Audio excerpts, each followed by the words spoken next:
Kita mulai kebaktian kita, Bapak Ibu Saudara sekalian, pagi hari ini. Pertolongan kita datang dari pihak Tuhan yang menciptakan langit dan bumi dengan segala isinya. Turunlah atas kita sekalian anugerah dan sejahtera dari Bapa kita di dalam Tuhan Yesus Kristus dan persekutuan dengan Roh Kudus. Amin.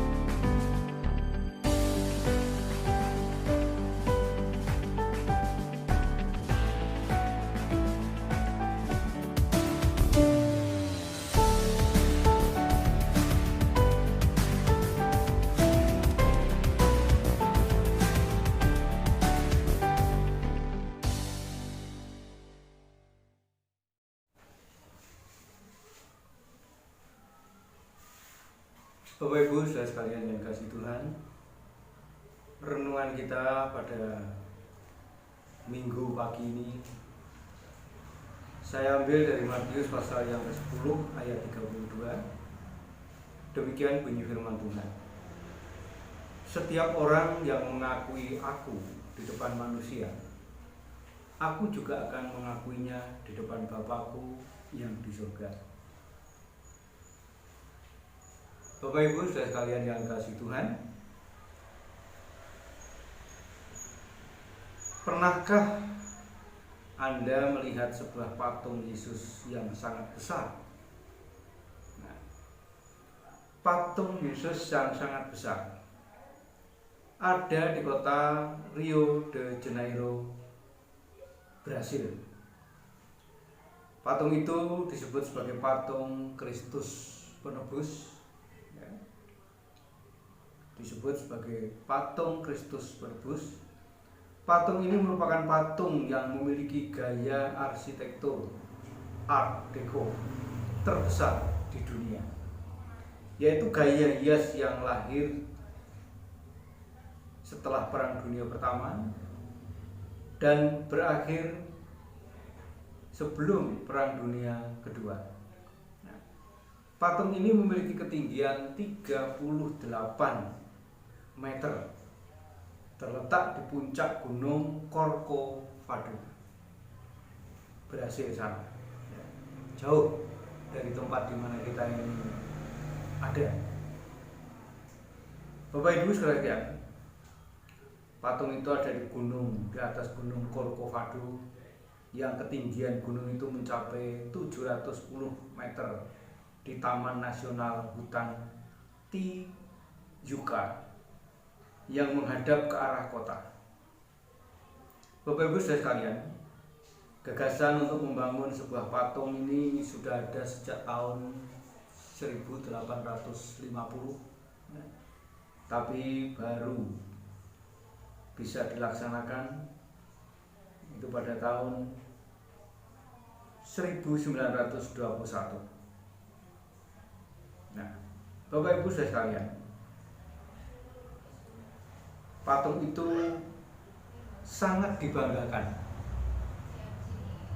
oleh penduduk setempat dan merupakan kebanggaan daripada umat Kristiani karena patung itu begitu besar, tinggi 38 meter dan lagi ada di atas Gunung Corcovado.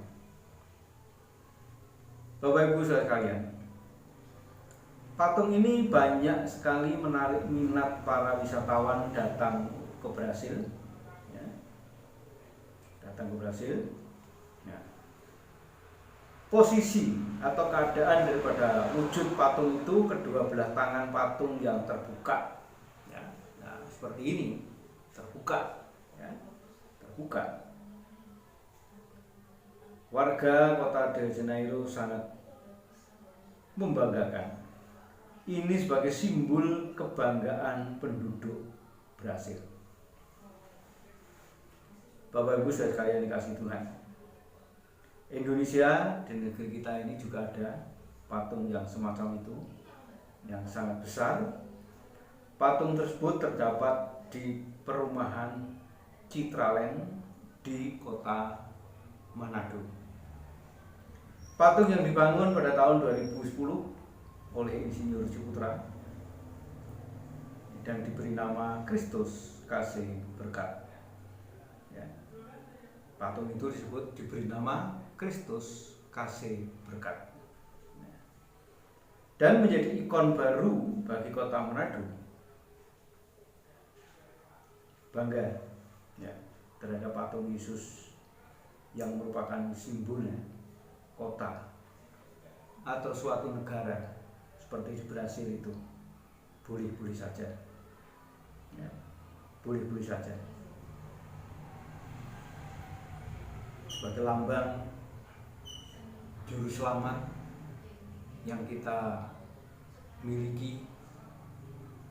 Tetapi saudara sekalian, Tuhan Yesus sendiri mengatakan, setiap orang yang mengakui aku di depan manusia,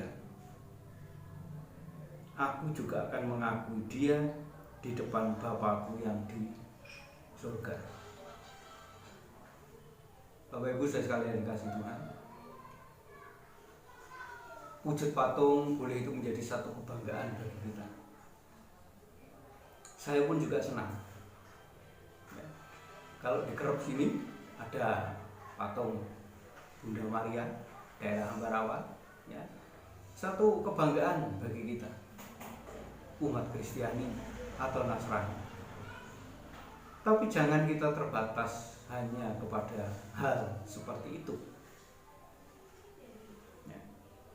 Satu pertanyaan, bagaimana dengan kita sendiri? Apakah kita mengakui Kristus di dalam kehidupan kita ya? Apakah kita mengakui dia di hadapan manusia? Kristus itu juru selamatku, Kristus itu penebusku ya. Seperti tadi dikatakan, di Brasil diberi nama patung Kristus penebus ya. Apakah kita bukan hanya meyakini, apakah kita mau mengakui? Apakah kita merasa malu untuk mengakui bahwa Kristus Yesus Tuhan itu adalah juru selamatku di hadapan orang lain, di hadapan orang sekitar kita, teman barangkali?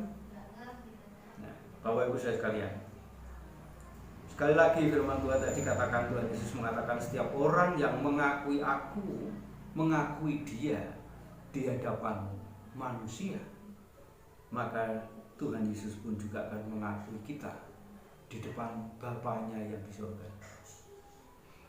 Oleh karena itu Bapak Ibu saudara sekalian, mari kita renungkan firman Tuhan ini, kita renungkan kata-kata Tuhan itu ya, di dalam hati kita. Apakah kita mau mengaku? Apakah kita bangga memiliki Yesus sebagai Tuhan dan Juru Selamat kita? Atau apakah kita pernah merasa malu mengakui Yesus sebagai Tuhan sehingga kita dapat menyangkali dia? Jangan pernah malu mengakui Yesus, melainkan kita harus terus mengagungkan dan bangga kepada Tuhan kita. Dia sudah mati dan menerima segala macam siksaan demi menebus dosa-dosa kita. Dia dihina, diejek, dicaci maki, diludahi, dicambuk, diajar, dipermalukan di hadapan semua orang karena dia mengasihi kita. Karena itu, hendaklah kita memuliakan dia di dalam kehidupan kita. Amin. Mari kita berdoa. Terima kasih Bapa, kami ucapkan syukur padamu. Sampai saat ini Engkau tetap setia menyertai kami. Engkau tidak pernah meninggalkan pekerjaan tanganmu. Engkau tidak pernah meninggalkan kami, anak-anak tebusan. Terima kasih Bapa. Terpujilah Engkau kekal selama-lamanya. Dalam nama Tuhan Yesus kami berdoa. Amin.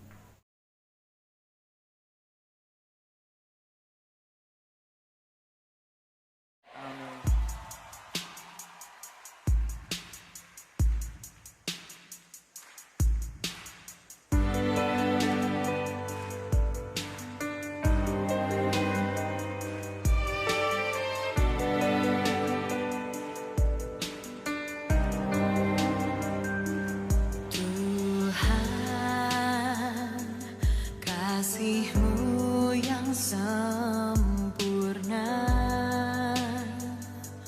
Kau berikan hidup-Mu menggantikanku menanggung dosaku. Tuhan, Kau mampu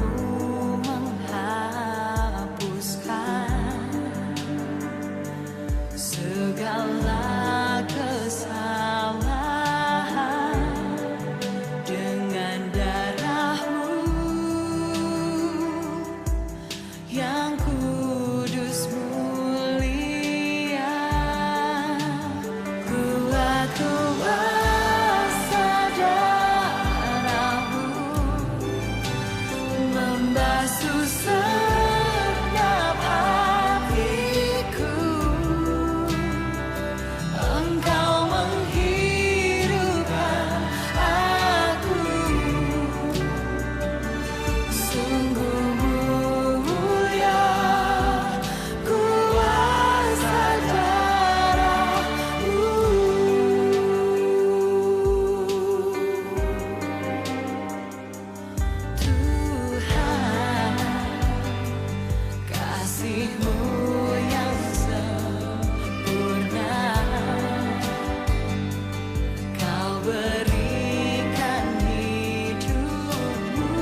Pagi hari ini kita ambil bagian dalam sengsara Tuhan. Kita akan lakukan perjamuan kudus. Pada malam tatkala Tuhan Yesus diserahkan, diambilnya roti dan dipecah-pecahkan sambil katanya, inilah tubuhku yang dipecah-pecahkan karena kamu. Setiap kali kamu makan, kamu ingat sengsaraku di atas kayu salib. Ambillah, makanlah.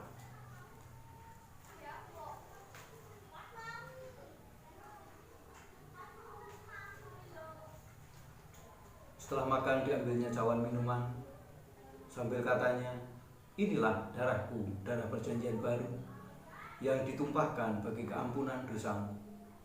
Setiap kali kamu minum, kamu akan ingat sengsaraku di atas kayu salib. Dan sejak hari ini, aku tidak akan ambil lagi minum air anggur sampai kita semua berkumpul di dalam kerajaan Bapakku.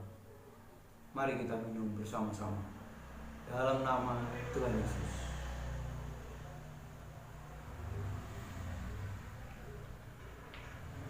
Terima kasih Bapa untuk perjamuan kudus yang Kau sediakan bagi kami, anak-anak-Mu. Engkau sudah mati, rela mati bagi kami untuk menebus dosa-dosa kami. Kembalikan kami Tuhan kepada kedudukan kami. Biarlah kami menjadi kudus dan kuduskanlah kami di hadapan-Mu. Terima kasih Bapa. Terpujilah Engkau kekal selama-lamanya. Dalam nama Tuhan Yesus kami berdoa. Amin.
negara dan bangsa.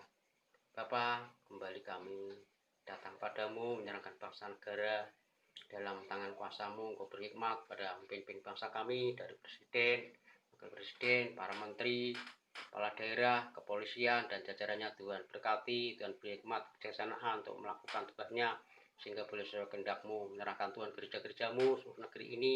Tuhan berkati urapi setiap hamba Tuhan yang melayani, termasuk gereja Mencangkiran. Tuhan, Pak Didik dalam pelayanan berkati dan urapi, berkati seluruh keluarga besar gereja Mencangkiran, berkati setiap jemaat, berkati setiap anak-anaknya, tutup fokus dengan kuasa-Mu, Kau berkesehatan yang sempurna, pagar dengan anugerah-Mu. Terima kasih Tuhan, menyerahkan COVID yang melanda negeri kami, sudah selipkan mata bangsa kami, supaya bangsa ini menerima Engkau menuju selamat pribadi, sehingga keselamatan boleh ada di negeri kami Indonesia ini. Curahkan hujan pertobatan dan keselamatan untuk negara dan bangsa kami. Terima kasih Bapa, terpujilah nama-Mu selama-lamanya. Di dalam nama Yesus kami menaikkan syukur semua ini. Amin. Kita akan tutup kebaktian pada pagi hari ini.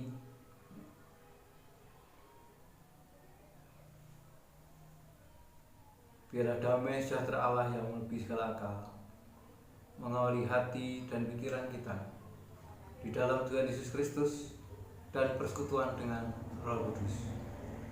Amin.